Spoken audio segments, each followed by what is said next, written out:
It's time for the Hendricks County Sports Show on AudioSportsOnline.net and also on 1610 AM XRB and XRBRadio.com. I'm your host, Brian Scott. I'm joined this evening by the head coach of the Avon Orioles, Mark Bless, and I'll be joined later by the head coach of the Plainfield Quakers. That is Mr. Brian Woodard. Also our special College Prospects of America Athlete of the Week is senior David Griffith of the Avon Orioles. The McDonald's Hendricks County Sports Show is brought to you by our title sponsor, McDonald's, College Prospects of America, and BMO Harris Bank. We all thank them for sponsoring tonight's show. I'm joined right now by the head coach of the Avon Orioles, Mr. Mark Bless. Coach, how you doing? Good. We had a good practice today, so coming off a good practice and made the trip here. We unfortunately are sitting here with the Orioles down 2 games to start this season. They come in 0-2. You had a pretty spirited game last Friday on your home opener as the Westfield Shamrocks came in, but it was the Shamrocks coming away with a 17-15 victory. That's off the heels of the season opener against Hamilton Southeastern, where the Royals won 28-7. Both those games, we take a look at the offense, and at times, I'm sure you're really happy with the offense. They have moved the ball. The problem is you're just not ending them with points. Well, that's true. First of all, we love our team. We love where we're at with our guys. All of our players are on board. They work day in, day out. It's not a chore to get them to practice hard. The effort is there.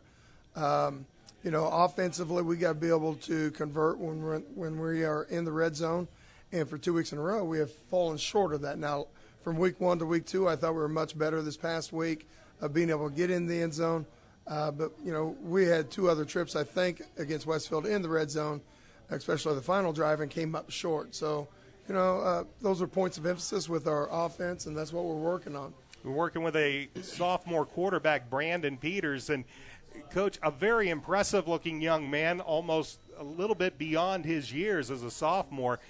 Coach Dave Shelbourne, my broadcast partner, and I kind of noticing up in the booth a kid that has great athletic ability, great size, good elusiveness, also very strong. He tends to make that pass across his body to his left. And does a very, very fine job. Well, and I think, there was a good quarterback competition between he and Richie Steinmetz. And, both are very good character people and good leaders. And because of some of the other things that Brandon can do for our offense, probably gave him a step up in that competition. Now, on a good note, Richie's able to help us out in some other areas, and we're pleased with that. But he is a quality backup. If Brandon ever gets banged up in a game, we don't feel like we lose too much bringing Richie in. But as you mentioned, Brandon does have a little bit more to offer with his feet. He's got a cannon for an arm, and we really like his progression he's making. We talked about Richie Steinmetz just briefly. Richie Steinmetz saw a little bit of him at wide receiver in the Westfield game in the second half. Yes, big target. He's 6'5", 210. Gives us a big target, and he runs well, and he has great hands. His hands are really large, and he's used to catching the ball when he's playing quarterback from catch.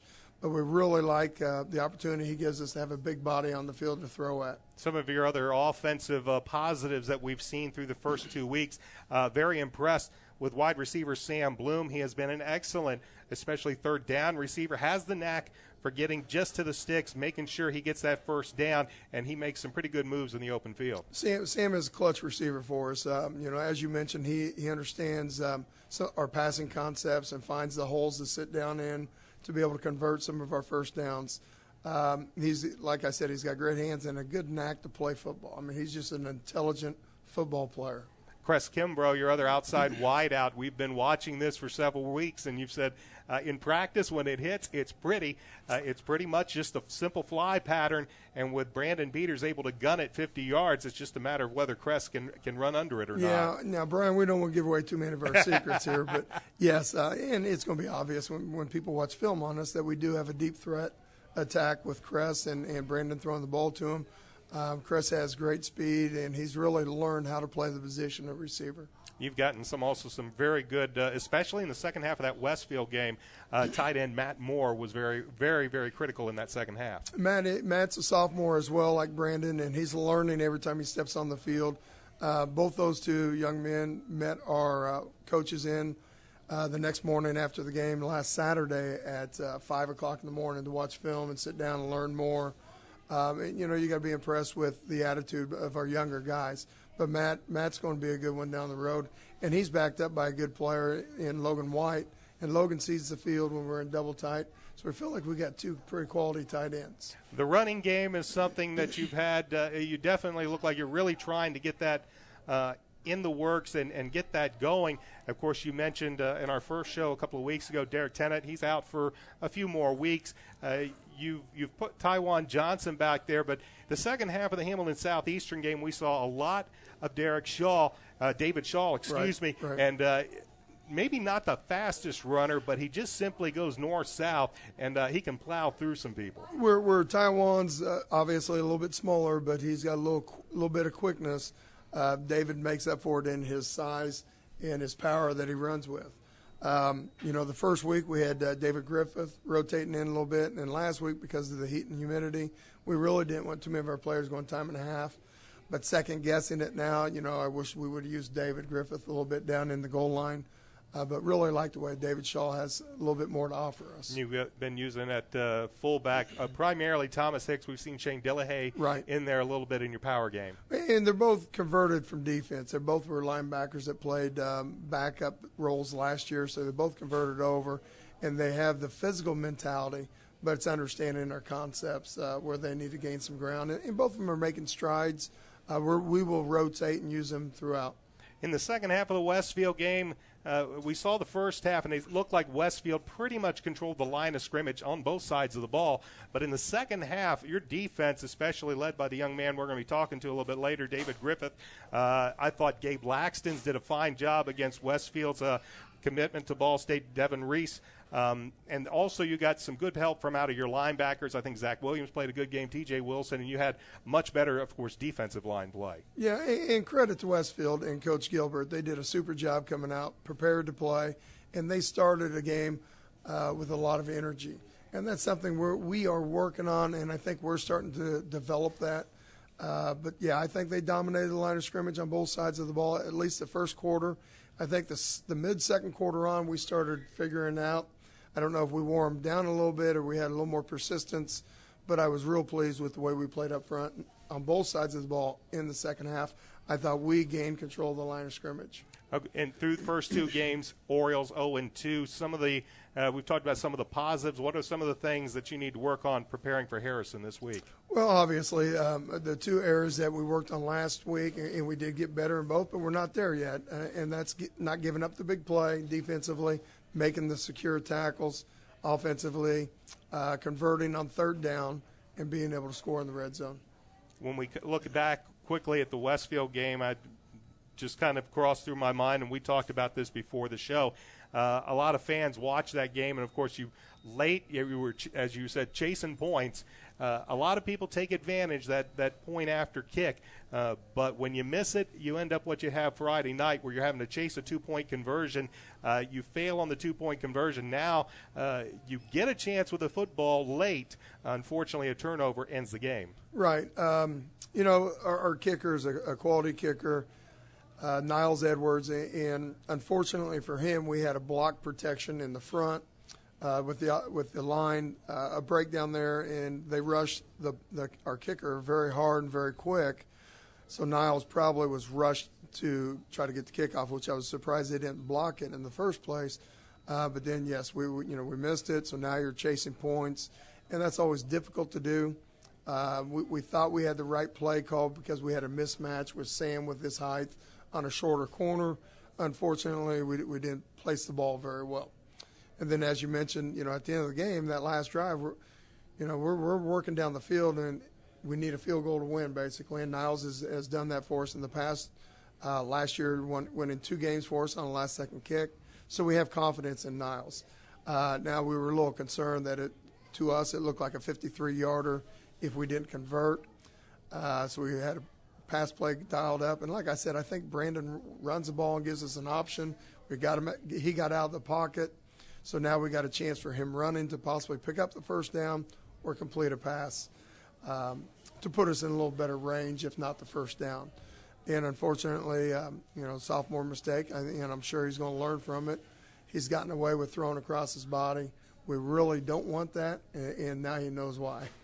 All right, you'll have the Harrison Raiders coming up, and for Coach Tony Martin and the Raiders, it's been a tough couple of years. The Raiders haven't won a game in 2 years. They have lost their last 22. But as your team goes into this game 0-2, that's something I'm sure you're not taking for granted. No, it's not. And I know Tony, and he works hard, and he's a good coach, and, he's going to stay with it. He's going to have his guys fired up for a home game against us. Our challenge is we need to battle for a first win. It should not matter who we're playing. We got to go out with intensity and have that fast start that we talk about, play with energy, and do everything we can to get the first win of the season under our belt. The Raiders will bring out a very, very young team, but they do start a 2-year quarterback, senior quarterback Jake Lasky. He's a very good threat running the ball. They run a little version of what Brownsburg runs, and they also want to spread you out a little bit of run and shoot and throw it. But he scares us a little bit more with his feet and his experience running the ball.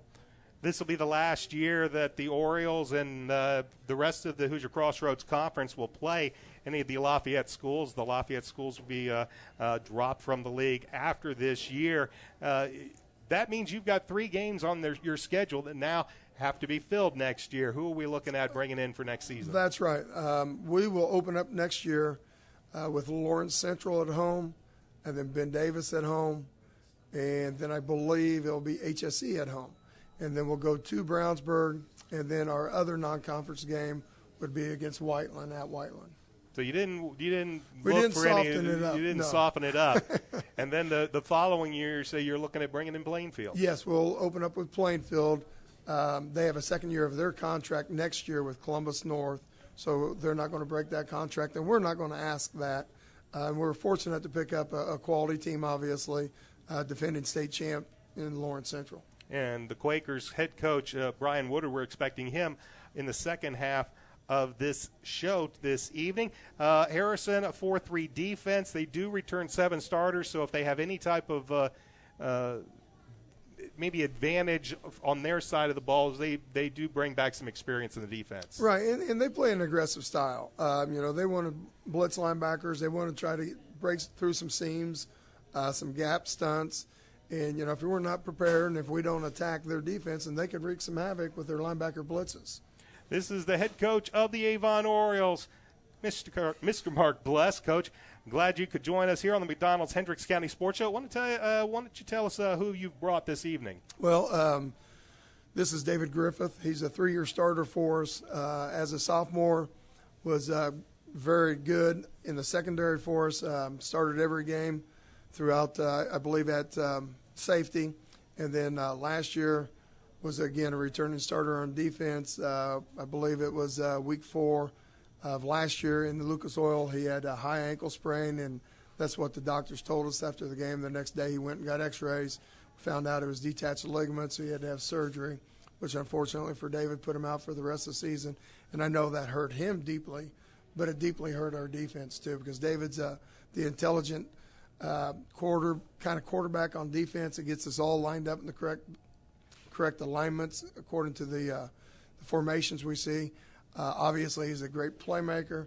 We need David on the field. We kind of talked about this in the first show when the Orioles 3-0 up to that point. You lose to Fishers, you lose David Griffith, and then things kind of get a little inconsistent for the second half of the season. And from there, it was kind of a roller coaster. We played some ups and downs, and we never did fully replace David of everything he was able to do for us.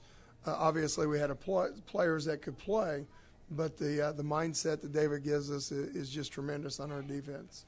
That is the head coach of the Avon Orioles, Mr. Mark Bless. When we come back, we will have David Griffith on our College Prospects of America Athlete of the Week. Stay tuned. That's coming up next on the McDonald's Hendricks County Sports Show.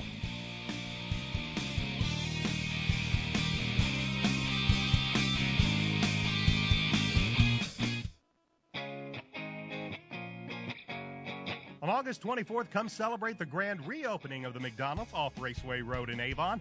Located at 10747 East US 36, that's right in front of Meijer, there will be huge giveaways, including 100 coupons for both free Egg McMuffins and free Big Macs for a year. They will also have 49-cent ice cream cones all day long and be giving away a $1,000 scholarship. Also, don't miss Ronald McDonald himself at 1:30. So come on out on August 24th to celebrate the grand reopening of the McDonald's in front of Meijer off Raceway Road in Avon.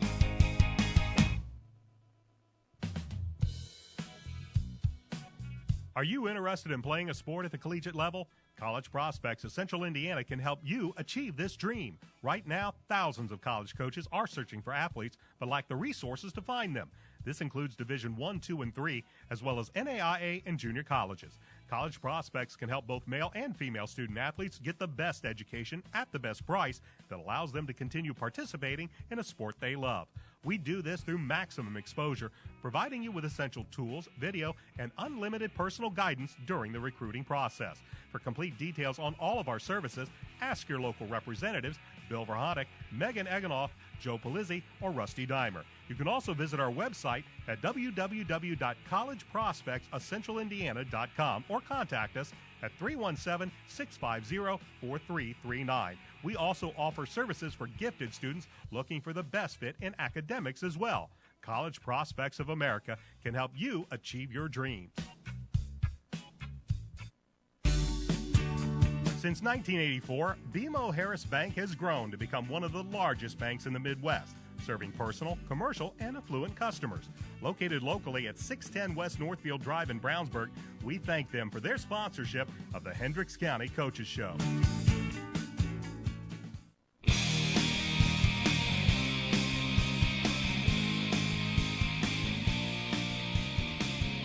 Welcome back to the McDonald's Hendricks County Sports Show on audiosportsonline.net and also on 1610 AM XRB and XRBradio.com. I'm your host, Brian Scott. We do have one correction to our McDonald's spot. Of course, Ronald McDonald, well, he's come and gone from August 24th. Do want to remind everybody that all your Avon and Brownsburg area McDonald's are currently offering a promotion. It's a free medium fry and a free medium drink with any quarter-pounder purchase. That's at all Avon and Brownsburg area McDonald's. I'm joined now by senior David Griffith of the Avon Orioles. David, glad to have you on the McDonald's Hendricks County Sports Show. Glad to be here. Thank you for having me. As Coach mentioned, and you've got the scar to prove it, had a little bit of a quick end of the season. I'm sure it was very, very disappointing. Came on a night at Lucas Oil Stadium against a big game against the Fishers Tigers and kept you out for the rest of the season. How was it sitting back and having to watch your teammates play the rest of the year? Well, for the first week, it was pretty rough on me because I played sports my whole life, and it sucks sitting down, But being there with my brothers, my teammates, they wrapped their arms around me and helped me keep my spirits up. And then just being on the sidelines, I just wanted to be another coach on the sidelines. So I was just motivated to help my team any way I could. So you're basically saying a lot of time on the sidelines, helping out defensive coverages, making sure some of the other DBs and linebackers, they're where they're supposed to be. Yes, exactly. This year you get to come back, and, of course, big part of that defense, but also getting to play on the other side of the ball, get a little bit of time at running back. Is that something you had done before? Yes. Actually, all the way up till sophomore year, I played running back as well. So I've had some experience there, and it's a lot of fun getting back on that side of the ball. Do you like playing both sides of the ball during the game? Oh, yeah, it's a blast. Even though it's a little tiring at times, I still think it's a lot of fun. And any way I can help my team, I'd love to do it. Now, you're just kind of sitting back on the side of coach, and the offense is out there and say, look, I can get that extra yard. Yeah. And he's listening to you the whole time. Is football the only sport you've played, or are you kind of into all of them? I actually do play basketball and baseball as well. I played – 3 sports my whole life. My dad always just wanted me to try them all, and I just had fun playing all of them. So now, how long did your injury last year keep you out of both basketball and baseball? Well, basketball I got back around sectional time. That's when I was full go because I didn't want to push it too much because I wanted to be ready for senior season of football. So I didn't push it too much, and I was ready for sectionals. And I actually didn't play baseball last year so that I could, work on my strength and work on my speed and get that back up to be ready for this year. So you've got 3 sports, football, basketball, and baseball. I'm taking from what I'm listening to you, football is your first love. Yes, of course. Ever since I was little, my dad put a football in my hand, and I just bonded with the game, and I just got a big passion for it. Your senior season will be here. And of course, looking for a very successful season for you personally. What are you looking to do after football at Avon? Well, I'd love to play at the next level. Not sure exactly where that is right now. I've got a few schools. I have an offer from Western Illinois, Division I AA, and UIndy, and I'm also being looked at by IU a little bit, Bowling Green, and Miami of Ohio as well. So with that many out there, you've got a few scouts checking you out from week to week. Yes, sir.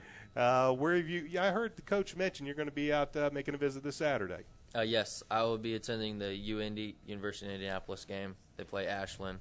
I've been talking with the coaches there a lot, so I wanted to go up and see how the game atmosphere is there. So when you're looking to play at the next level, is it going to be primarily on the defensive side of the ball? Yes, that's where I'd like to play. So Safety's the safety position, and get in that. Any other things that you do? A lot of the kids nowadays seem to be really into fantasy football. How many teams you got?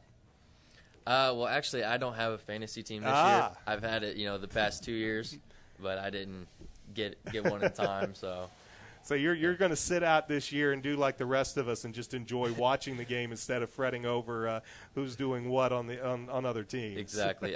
My sister, she has one she goes to Purdue University, and she has one up there, so I'll go check that out a little bit and see how her team's doing. So that's the senior David Griffith of the Avon Orioles. David, pleasure meeting you. Glad you could join us on the Hendricks County Sports Show. Thank you. Thank you for having me. All righty. That is David Griffith. Up next, we will have Megan Egenolf. She is from College Prospects of America. She is the sponsor of the College Prospects of America Athlete of the Week. So, David, we appreciate you, and we'll see you out on the field on Friday. All right. Thank you. Thank you. That was David Griffith, senior for the Avon Orioles, and that brings in our College Prospects of America sponsor. Thank you for sponsoring the Athlete of the Week, Megan Egenolf. Megan, nice to have you aboard again. Hey, good to see you, Brian. We just heard from David, and one of the things that College Prospects of America does is help a lot of people, a lot of kids, student athletes with recruiting. Of course, we sit here and we've listened to David. He's got plenty of offers, but that's not that's not what every student athlete gets come this time of year. Yeah, you're right. There are a lot of kids out there who have the ability to play in college, and a lot of them, think, okay, well, if I'm good enough, a coach will just come find me. That's not always the case. We encourage kids to be proactive and start out as soon as you can. Freshman, sophomore year, college coaches are reaching out and finding those kids at that age. So don't wait until your junior, senior year thinking, oh, I'll have an outstanding season. College coaches will come knocking on my door offering. It's usually not the way that it works. So, he sounds like a great player if he's got that many looks so far. But, yeah, there are kids that do fall through the cracks, simply because college coaches don't know about them. One of the things that as you're really emphasizing is don't wait. Right. That's probably the worst thing you can do is just kind of wait for them to come to you in recruiting. It's nice to be having all those people come after you, but you still have to sell yourself a bit. Oh, exactly. Yeah, you have to set yourself apart. Think of how many other kids would love to be able to play a college sport. You've got to show them, that you have the ability, you have the desire. Keep on them. You've heard the saying, the squeaky wheel, gets the attention and that sort of thing. So you may feel like, you're being annoying to that coach and that sort of thing, but that's what you've got to do is just, they've probably got a stack of papers and you just keep coming on top the more you contact them and show them you're interested in their program and their school. One of the things if you're a student athlete and maybe you've got the ability to play at the next level, but there's only so many scouts that a college can have, and sometimes you just have to put yourself out in front. Yeah. Yeah, you're exactly right. There's smaller schools that can't go out and scout. They don't pick up the local newspaper and see, your all-county, mid-state, that sort of thing. Having all these honors is great, but if they just don't know about you, that it doesn't mean anything, at the end of your high school career. So, if you want to play in college, you do have to take a lot of that on yourself and make sure you are proactive and you're reaching out to schools and contacting as many as you can. Some people, they contact too few schools. That can be a huge mistake as well.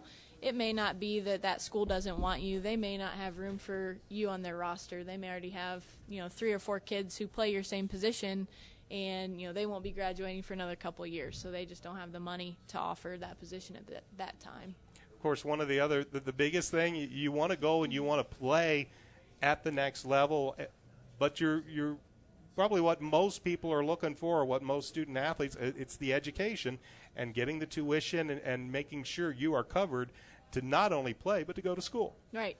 That should be your first priority, is your education. So definitely look at schools that have what you feel you want to study. I mean, people do end up, changing their minds as far as majors go, but definitely, if you have a pretty good feeling on what you're wanting to go for, go in that direction, and, hopefully athletics can work out as well. And I was actually reading an article today on Forbes website there, and just talking about, kids graduating with all of this student loan debt and how much that can build up. And so one way that I try to have people see it is, using a sport as an avenue to kind of cut back some of that debt, is definitely something to consider.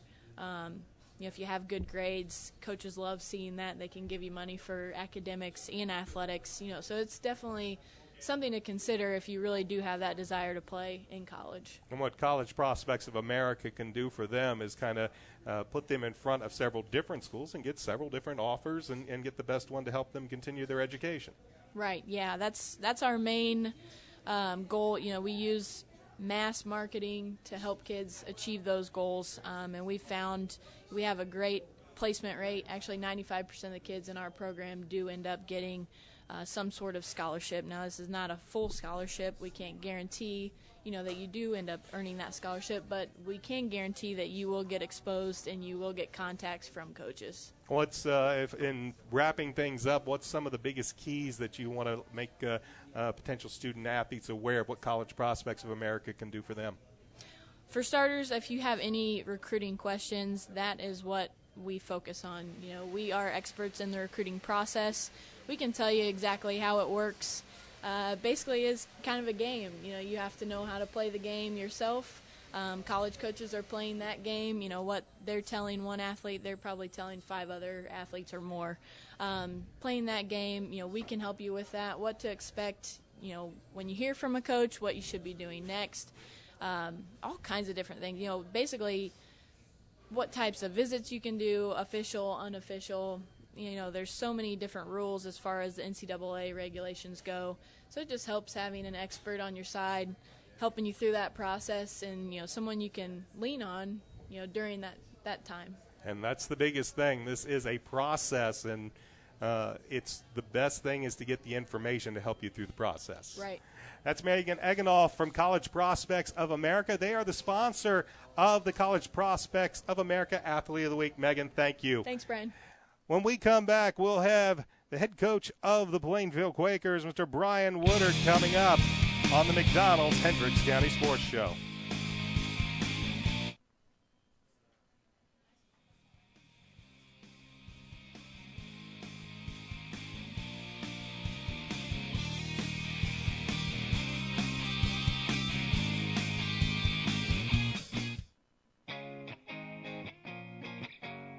On August 24th, come celebrate the grand reopening of the McDonald's off Raceway Road in Avon, located at 10747 East US 36. That's right in front of Meyer. There will be huge giveaways, including 100 coupons for both free Egg McMuffins and free Big Macs for a year. They will also have 49-cent ice cream cones all day long and be giving away a $1,000 scholarship. Also, don't miss Ronald McDonald himself at 1:30. So come on out on August 24th to celebrate the grand reopening of the McDonald's in front of Meyer off Raceway Road in Avon.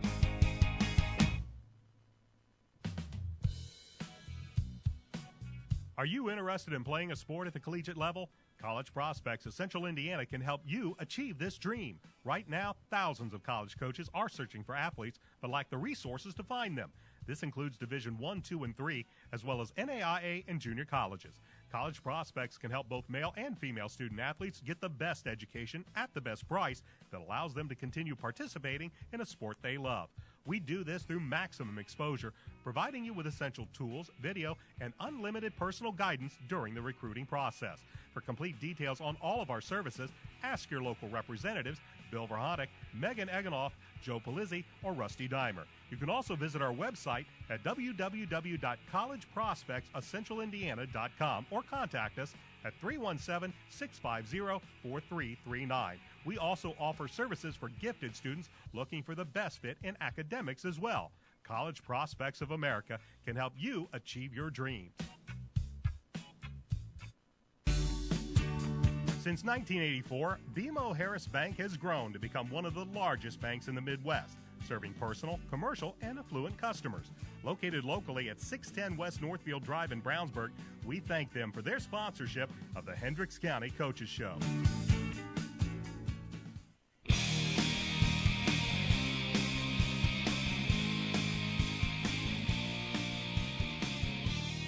Welcome back to the McDonald's Hendricks County Sports Show on 1610 AM XRB and XRBradio.com. Also on audiosportsonline.net. Don't forget, we tape this show every Wednesday night at the Brownsburg and Avon area McDonald's. Our next show will be next Wednesday. We will be at the Brownsburg McDonald's on Green Street from 7 to 8 o'clock. If you're out in the area, make sure you come join us for the taping of that show. It'll be on YouTube and on audiosportsonline.net on Thursdays. And then you can hear a replay on 1610 AM XRB and XRBradio.com beginning at 5:30 right before Brownsburg Bulldogs football. I'm joined right now by the head coach of the Plainfield Quakers, Mr. Brian Woodard. Coach, welcome to the show. Thanks for having me. I appreciate it. Quakers off to a great start this season. They are 2-0. They had their home opener last Friday. They knocked off Hendricks County rival, the Danville Warriors, by the score of 55-16. That off of an impressive season-opening win at Columbus North. You had to hold off North, but you came away with a victory 34-32. First 2 weeks. Tell us about it.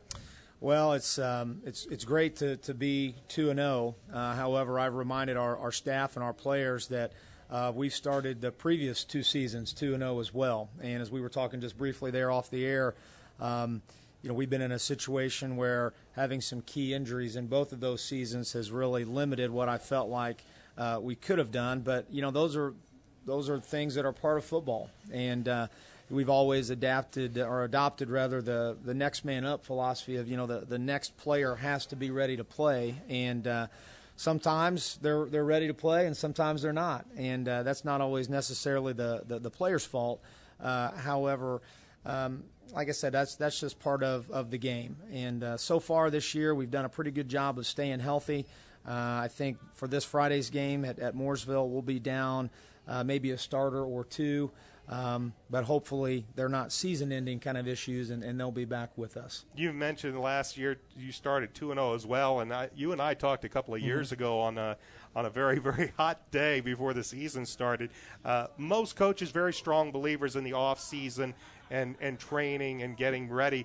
You may be more so than most. You're very, very big into making sure the weights get lifted. Everybody gets in peak condition for the start of the season. Well, as any anybody that's around the sport of football, and for that matter, really any sport at this point in time, it's a year-round commitment. And I was just talking to our players today that it's not a part-time endeavor, and it's certainly not part-time right now. And it's not part-time in January. It's not part-time in March.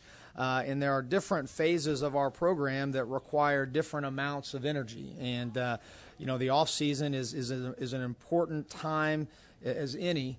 And, this group of seniors we actually have 33 seniors. This is our largest senior class that I've ever had, and as far as I know, the largest one in who knows how long, but it's a big senior group. They've really put the time in, the effort in. They've gotten stronger. They've stuck with football. And it shows. I mean, we're not always the biggest, strongest, most physical team on the field, but we match up favorably with some bigger schools. You mentioned Columbus North, a 6A school. They have some big dudes, and we weren't pushed around the entire game. They got the better of us a few snaps, but I'd like to think we got the better of them a couple times too. So I do remember that day. It has seemed like it's been a million years ago. It's not been that long, but I'm proud of these kids that have stuck with it and have put themselves in a position, at least at this point, to have a very successful fall. You haven't shied away from scheduling some very tough competition in the beginning. The past 2 years, you've scheduled the Kokomo Wildcats 5A and come away with some pretty big victories against them, and now you schedule Columbus North, all part of getting ready for conference. Yeah, it's a double-edged sword. I love playing top-notch competition because with that brings a certain caliber of athlete, a certain kind of coaching staff. The Kokomo teams were really awesome to play against because they played such a different style of offense, and that was really neat. And Coach Colby does an outstanding job. Coach Bless at Columbus North.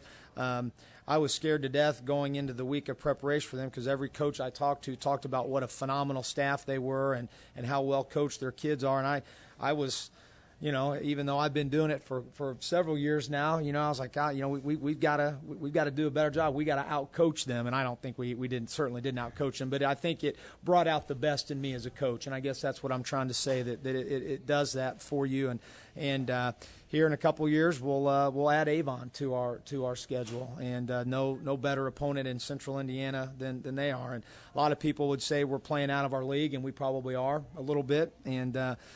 But if kids want to come and play for me and play in our program, we're going to schedule the best. And I believe if you're going to be the best, you got to be prepared to beat the best. And I know that's a long time down the road, but it's fun and it's exciting.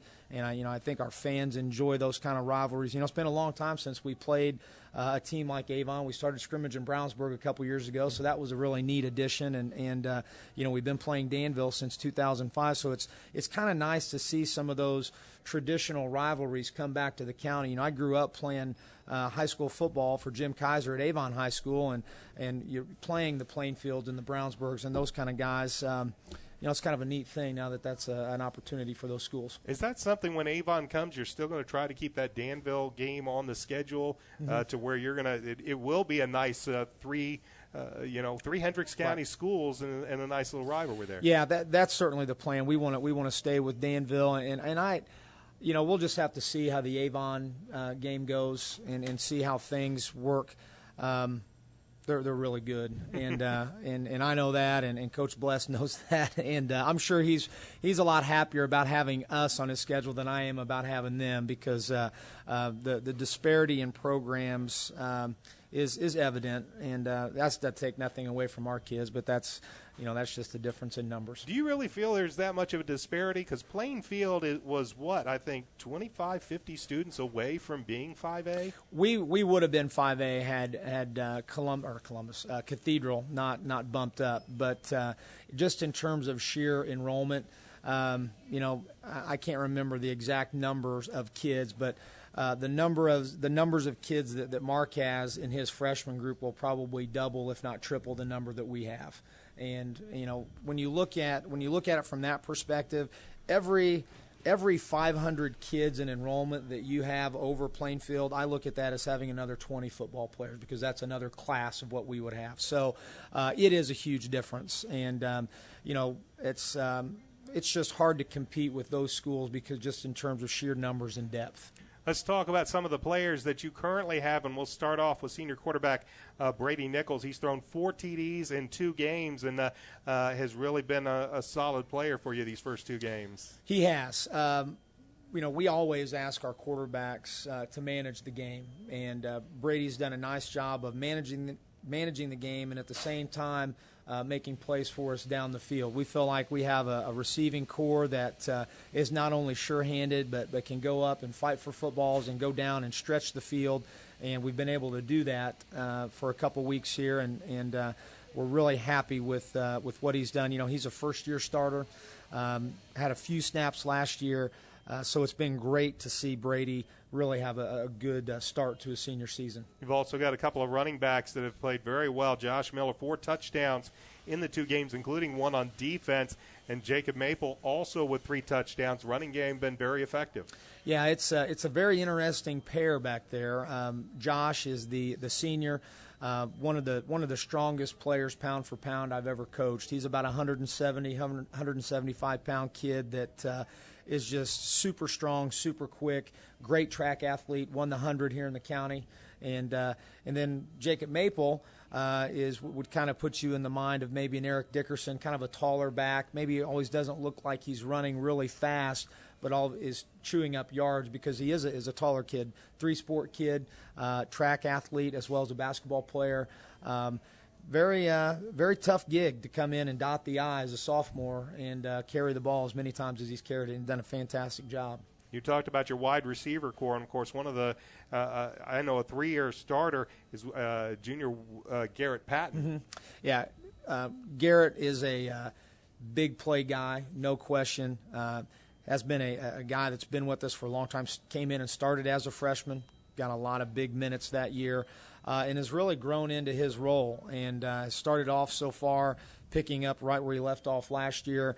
Took him a little while last year to get going, but once he did, I really thought he finished the season strong. So that was nice for him to really, like I say, pick up where he left off so that we didn't have to go through that kind of getting yourself comfortable.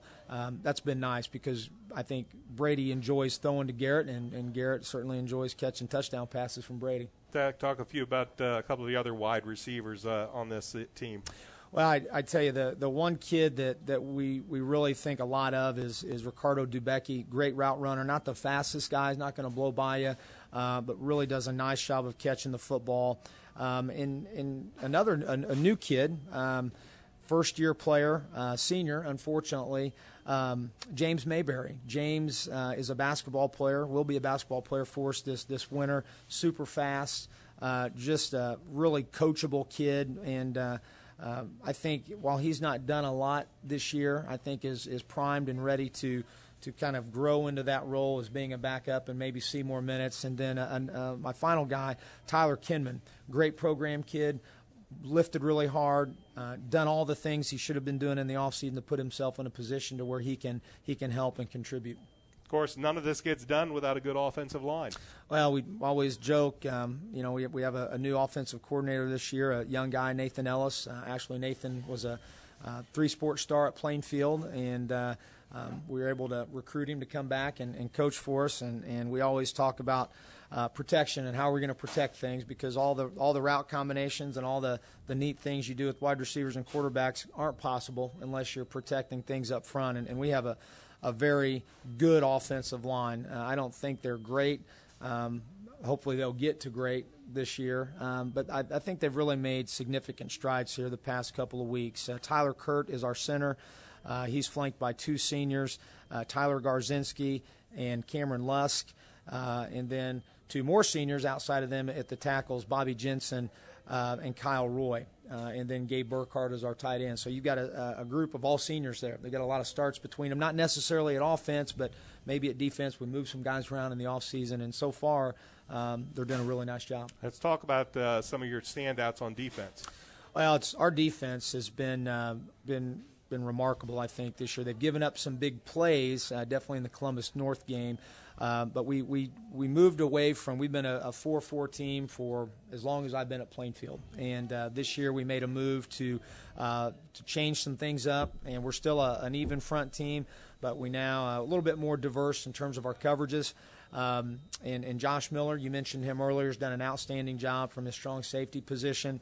Our linebacking core, Michael Conley has had 2 interceptions this year. Evan Schneider's kind of our vocal leader in those groups.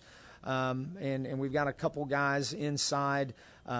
Justin Massey, who's a senior, and Garrett Goodbar, who's our other senior. The interesting thing about our D-line is we start a first-year starter. Nick Rowan is a sophomore, and a freshman, Bryce Biddle, at the same defensive end. So we've got some youth there, which is nice to see because we know we need those guys to be fresh and obviously to kind of supply our program as we head down the line here in the next couple of years. And, of course, one of the other side of football, you have offense, defense. You've got one of the best kickers in the area in Morgan Hagee. Yeah, Morg has done an outstanding job. I always joke with him that he's done a super job of not only being a good kicker but overcoming the coaching of his father. His father is Mark Hagee. Mark coaches our kickers and is awfully hard on his son. I know that's tough coaching your boy, but Mark does an outstanding job not only with Morg but all of our kickers and snappers and punters.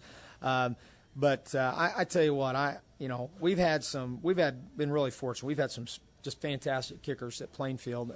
But to look at Morgan, he's really grown up over the past year. I mean, his body's changed physically, just looks more athletic, and is just doing an outstanding job. Really doing an excellent job with what we want from him in kickoffs. Probably is a better punter than I ever imagined he ever would become. Just really good.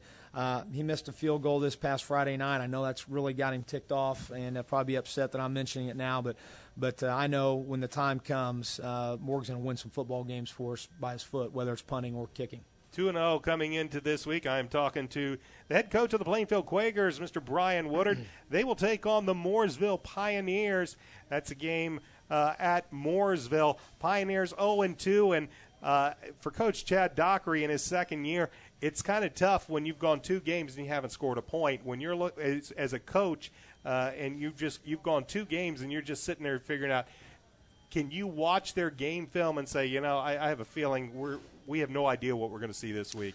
Well, that's a tough position to be in for Chad, and I know having been in some situations like that before, you just want to get a first down, and then kind of let it build from there. And when you turn the film on of Mooresville, they don't look like an 0-2 team. They certainly don't look like a team that's been shut out in 2 games. And I don't know.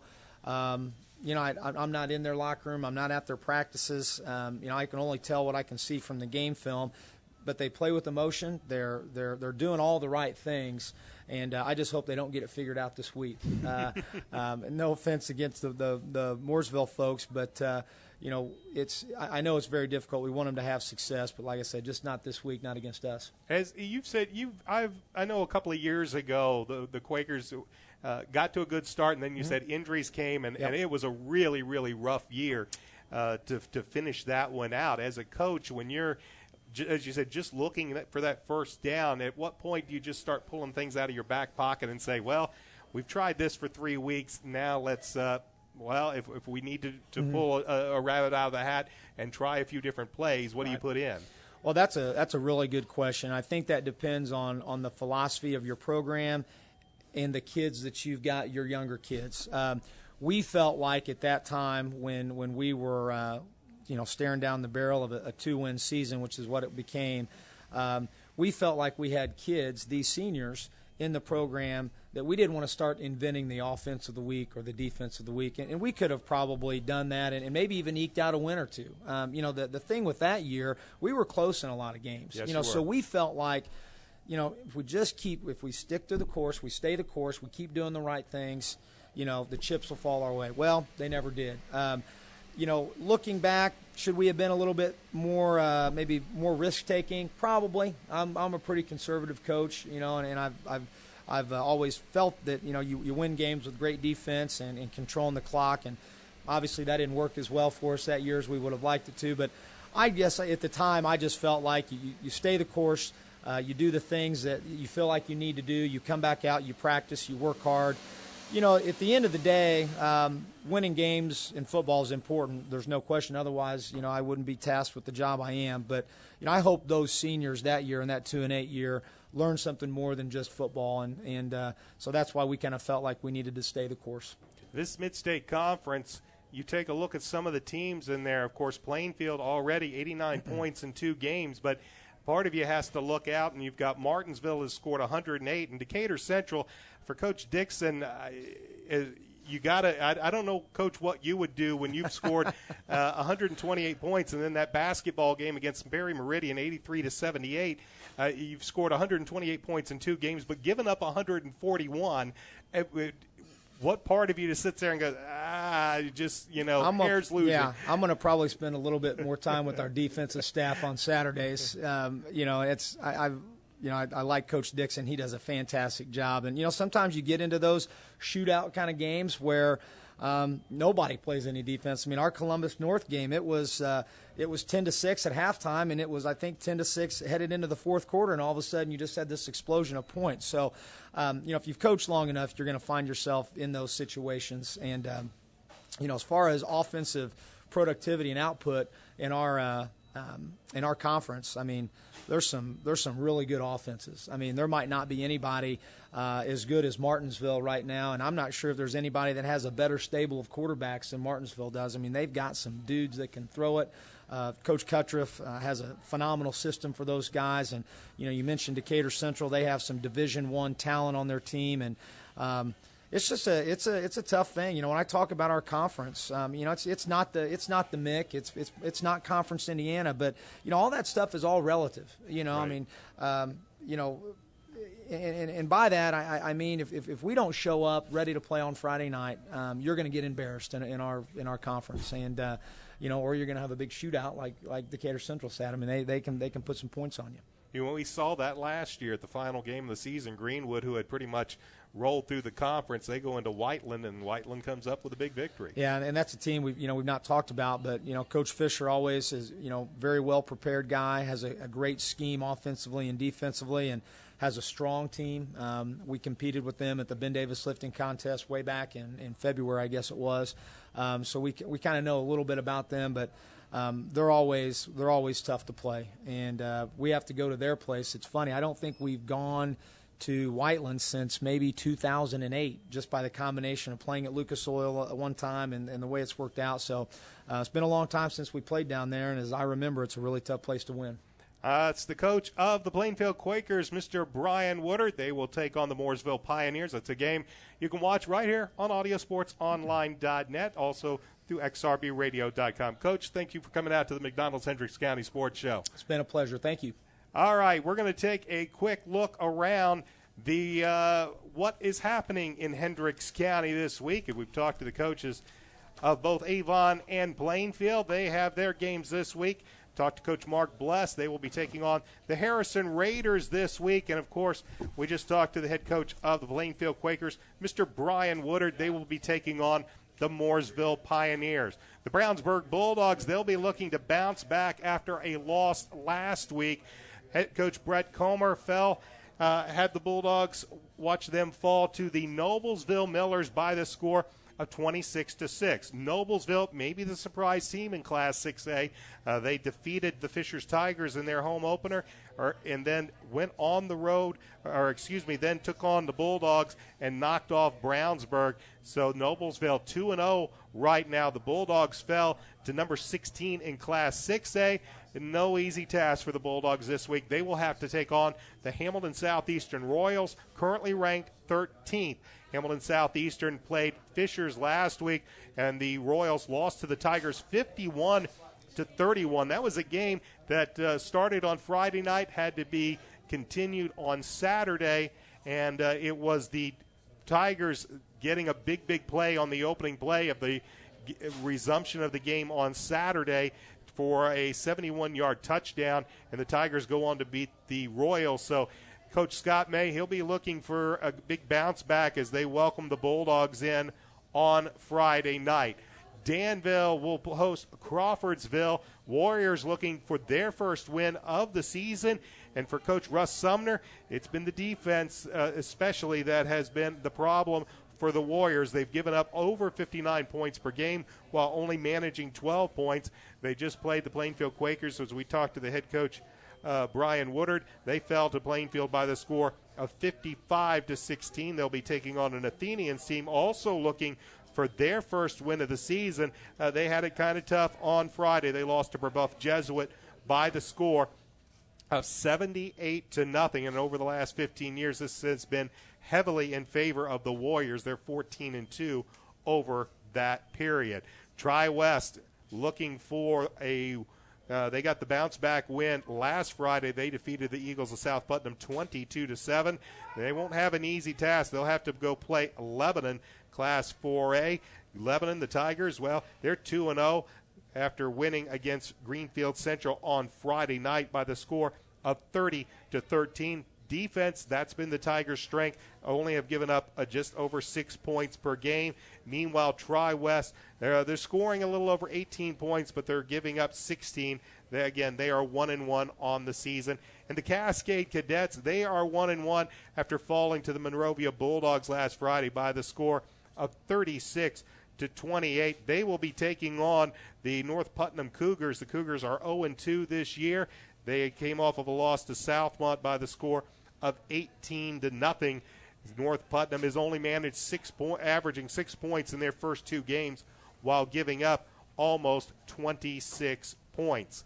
And as I mentioned a little bit earlier, Avon will be at Harrison. That'll be something that Coach Mark Bless mentioned a little bit during his segment earlier today. Can't take that game for granted, even though Harrison has not won a game in over 2 years. They have lost their last 22 in a row, and they will be looking for the victory. They're looking for their first victory in almost 2 years.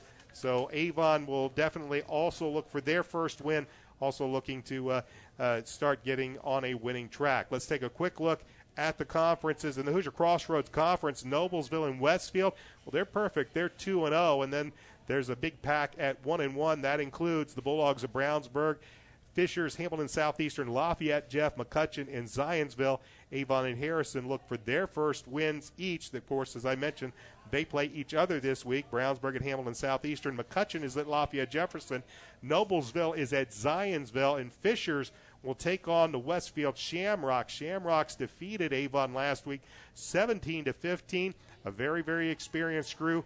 If Noblesville is the surprise in 6A from the Hoosier Crossroads Conference, the Westfield Shamrocks, they've been making a move in 5A. Of course, keep this in mind, a lot of the teams that were in 5A last year, of course, moved up to 6A. So that those schools in 5A, you're seeing some schools that haven't been there in the past. In the Mid-State Conference, Plainfield 2-0 overall. None of the schools have begun conference play. That changes this week. Decatur Central is at Whiteland. Greenwood is at Martinsville.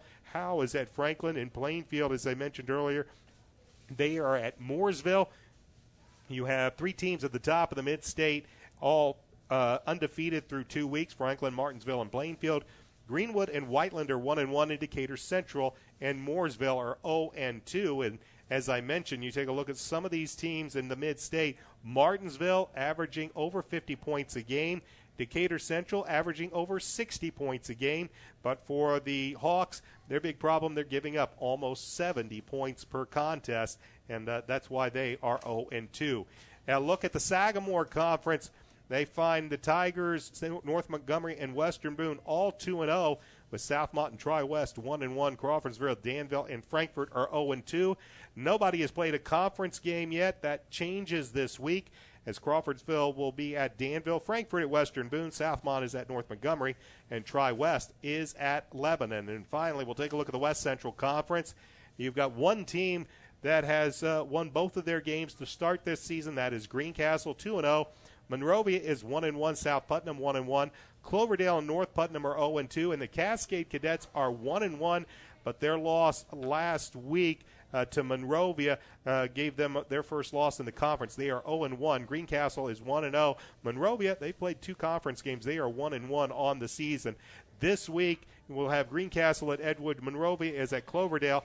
North Putnam is at the Cadets of Cascade, and Rockville is at South Putnam. That's your look around the Hendricks County and some of the conferences our schools are involved in. I want to remind you, join us at the McDonald's on Green Street. That is next Wednesday night, as we will tape the McDonald's Hendricks County Sports Show. I believe one of my guests is going to be the head coach of the Brownsburg Bulldogs, Brett Comer. We'll see who else we happen to be able to bring in. If you're in the area, make sure you stop by.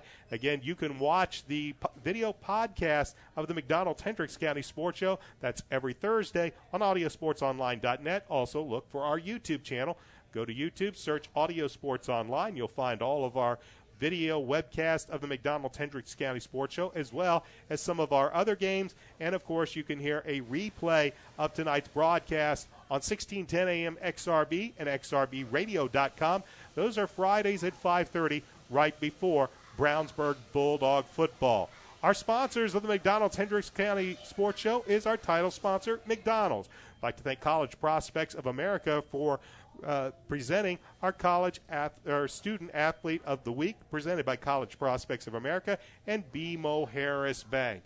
Once again, want to thank my guests, Avon head coach Mark Bless, Plainfield head coach Brian Woodard, David Griffith, senior from Avon High School, and Megan Egenolf from College Prospects of America. Once again, until next week, this is Brian Scott saying thanks for joining us tonight. See you next week on the McDonald's Hendricks County Sports Show.